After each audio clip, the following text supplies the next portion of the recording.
Qatar ಇತಿಹಾಸದಲ್ಲಿ ಮೊಟ್ಟಮೊದಲ ಬಾರಿಗೆ ಮಿಶ್ರ ವಾಲಿಬಾಲ್ ಮತ್ತು ಮಹಿಳಾ ಥ್ರೋಬಾಲ್ ಪಂದ್ಯಾವಳಿಯು ಭಾರತೀಯ ರಾಯಭಾರ ಕಚೇರಿಯ ಅಡಿಯಲ್ಲಿ ಯಶಸ್ವಿಯಾಗಿ ನಡೆಯಿತು. ಕತಾರ್ ಇತಿಹಾಸದಲ್ಲಿ ಮೊದಲ ಬಾರಿಗೆ ಮಿಶ್ರ ವಾಲಿಬಾಲ್ ಮತ್ತು ಮಹಿಳಾ ಥ್ರೋಬಾಲ್ ಪಂದ್ಯಾವಳಿಯನ್ನ ಭಾರತೀಯ ರಾಯಭಾರ ಕಚೇರಿಯ ಅಡಿಯಲ್ಲಿ ಐಸಿಸಿ ಅಂಗಸಂಸ್ಥೆಯಾದ ತುಳುಕೂಟ ಕತಾರ್ ಯಶಸ್ವಿಯಾಗಿ ನಿರ್ವಹಿಸಿತು. ಪ್ರತಿಭಾನ್ವಿತ ತಂಡಗಳಿಂದ ಉತ್ತಮ ರೋಮಾಂಚನಕಾರಿ ಪ್ರದರ್ಶನವನ್ನ ಪ್ರದರ್ಶಿಸಲಾಯಿತು.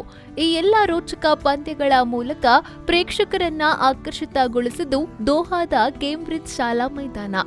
2 ದಿನಗಳ ಪಂದ್ಯಾವಳಿಯಲ್ಲಿ ವಿವಿಧ ರಾಷ್ಟ್ರಗಳು ಮತ್ತು ಭಾರತದ ವಿವಿಧ ರಾಜ್ಯಗಳ ಆಟಗಾರರು ಪಾಲ್ಗೊಂಡಿದ್ರು.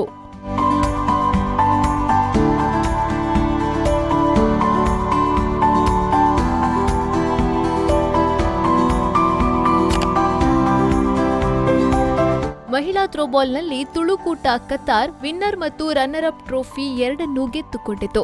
ಥ್ರೋಬಾಲ್ಗಷ್ಟೇ ಮೀಸಲಿರಿಸದೆ ಮಹಿಳಾ ಆಟಗಾರ್ತಿಯರು ಮಿಶ್ರ ವಾಲಿಬಾಲ್ನಲ್ಲಿ ಕೂಡ ಪಾಲ್ಗೊಂಡಿದ್ರು. ವಾಲಿಬಾಲ್ನಲ್ಲಿ ತಮಿಳುನಾಡು ತಂಡವು ಚಾಂಪಿಯನ್ಶಿಪ್ ಟ್ರೋಫಿಯನ್ನ ತನ್ನ ಮುಡಿಗೇರಿಸಿದ್ರೆ ವಾಲಿಕ್ಯೂ 2ನೇ ಸ್ಥಾನ ಪಡೆದುಕೊಂಡಿತು. ಥ್ರೋಬಾಲ್ನ ವೈಯಕ್ತಿಕ ಪ್ರಶಸ್ತಿಗಳಲ್ಲಿ ಸೇಫ್ ಹ್ಯಾಂಡ್ಸ್ ಪ್ರಶಸ್ತಿಯು ಕತಾರ್ ತಮಿಳರ ಸಂಘದ ಕವಿತಾ ಮಹೇಂದ್ರನ್, ಹಾಗೇನೆ ಬೆಸ್ಟ್ ಸ್ಮ್ಯಾಶರ್ ಆಗಿ ತುಳುಕೂಟ ಕತಾರ್ನ ಮುರಲ್ ಹಾಗೂ ಪಂದ್ಯಾವಳಿಯ ಸ್ಟಾರ್ ಆಟಗಾರ್ತಿಯಾಗಿ ತುಳುಕೂಟ ಕತಾರ್ನ ಇಂದಿರಾ ರವಿ ಕುಂದರ್ ಪಾಲಾಯಿತು.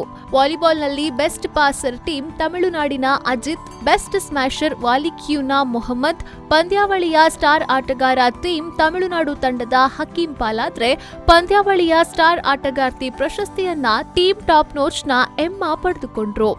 2019-2021 ಅವಧಿಯಲ್ಲಿ ತುಳುಕೂಟದ ಕಾರ್ಯಕ್ರಮಗಳ ಸಂಕ್ಷಿಪ್ತ ವಾರ್ಷಿಕ ಸ್ಮರಣೆಗೆ ನಿರಲ್ನ ಉಪ ಆವೃತ್ತಿಯನ್ನ ಸಾಗರ್ ಕೋಟ್ಯಾನ್ ಜೊತೆಗೆ ಸಮಿತಿಯ ಸದಸ್ಯರು ಮತ್ತು ಅತಿಥಿಗಳ ಸಮ್ಮುಖದಲ್ಲಿ ಬಿಡುಗಡೆ ಮಾಡಲಾಯಿತು.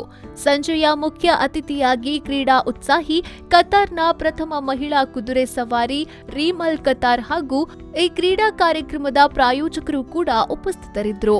ಅಡ್ವಾನ್ಸ್ ಟೆಕ್ನಿಕಲ್ ಸರ್ವಿಸಸ್ನ ಮುಡಂಬೈಲು ರವಿಶೆಟ್ಟಿ, ಎಂ ಪಲ್ಲುಂಚಿ ಕತಾರ್ನ ಜೆಪ್ಪು ಚಿದಾನಂದ ನಾಯಕ್, ಗೋಲ್ಡನ್ ಟ್ರೇಡಿಂಗ್ ಹಾಗೂ ಡೆಕೋರೇಷನ್ನ ಅಸ್ಮತ್ ಅಲಿ, ಕತಾರ್ ಮಲ್ಟಿಟೆಕ್ ಇದರ ಮೊಹಮ್ಮದ್ ನಿಜರ್, ಹಾಗೆಯೇ ಇಂಟರ್ಟೆಕ್ ಫ್ಯಾಬ್ರಿಕಾಸ್ಟ್, ಜಾಯ್ಸ್ಟನ್ ಮತ್ತು Joyline, Qatar Metacodes, telephony, Canara jewellers ಮತ್ತು ಅಕ್ಷಯ ಜುವೆಲರ್ಸ್ ಇದರ ಪ್ರತಿನಿಧಿಗಳು ಪಾಲ್ಗೊಂಡಿದ್ರು. ಈ ಕ್ರೀಡಾ ಸಂಜೆಗೆ ಭಾರತೀಯ ಸಂಸ್ಕೃತಿಯ ಕಚೇರಿ ಸಲಹಾ ಮಂಡಳಿಯ Deepak Shetty, south Canara Muslim welfare ಅಸೋಸಿಯೇಷನ್ನ ಅಧ್ಯಕ್ಷ ಅಬ್ದುಲ್ ಮಜೀದ್, ಬಿಲ್ಲವಾಸ್ ಕತಾರ್ ಇದರ ಅಧ್ಯಕ್ಷ ರಘುನಾಥ್ ಅಂಚನ್, ಹಾಗೆಯೇ ಭಾರತೀಯ ಕ್ರೀಡಾ ಕೇಂದ್ರದ ಸಮಿತಿ ಸದಸ್ಯ ಅನಿಲ್ ಬೋಳೂರ್ ಉಪಸ್ಥಿತರಿದ್ದರು. ಅಕ್ಷಯ ದೀಪಕ್ ಶೆಟ್ಟಿ ಸ್ವಾಗತ ಕಾರ್ಯಕ್ರಮ ನಡೆಸಿಕೊಟ್ರೆ ಚೈತಾಲಿ ಸುಹಾಸ್ ಸಾಂಸ್ಕೃತಿಕ ಹಾಗೂ ವೇದಿಕೆಯ ಕಾರ್ಯಕ್ರಮ ನಡೆಸಿದ್ರು. ಬಹುಮಾನ ವಿತರಣಾ ಸಮಾರಂಭವನ್ನ ಕಿರಣ್ ಆನಂದ್ ಹಾಗೆಯೇ ಕೂಟದ ಅಧ್ಯಕ್ಷೆ Chaitali Uday Shetty ವಂದಿಸಿದ್ರು.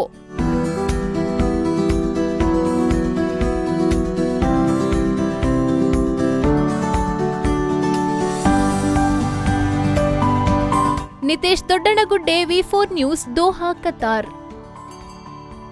Abaka Queen Cruise AQC, a new crown jewel for tourism in coastal Karnataka. Mangaluru's one and only floating restaurant with world-class hospitality. AQC has 2 halls, Den Lounge and Breeze. Den is an AC hall with a seating capacity of 150 members with fine dine service. Enjoy the open-top natural river experience in Breeze, an open-top hall with capacity of 200 customers. Also enjoy the variety of mouth-watering seafood delicacies in a unique riverside floating experience. Come, enjoy and convert your time into a wonderful experience. Abaka Queen Cruise AQC, a unit of Star Queen Enterprises, behind Sri Brahma Babarai Temple, Bokapatna, Mangaluru. For bookings, contact 92433 01874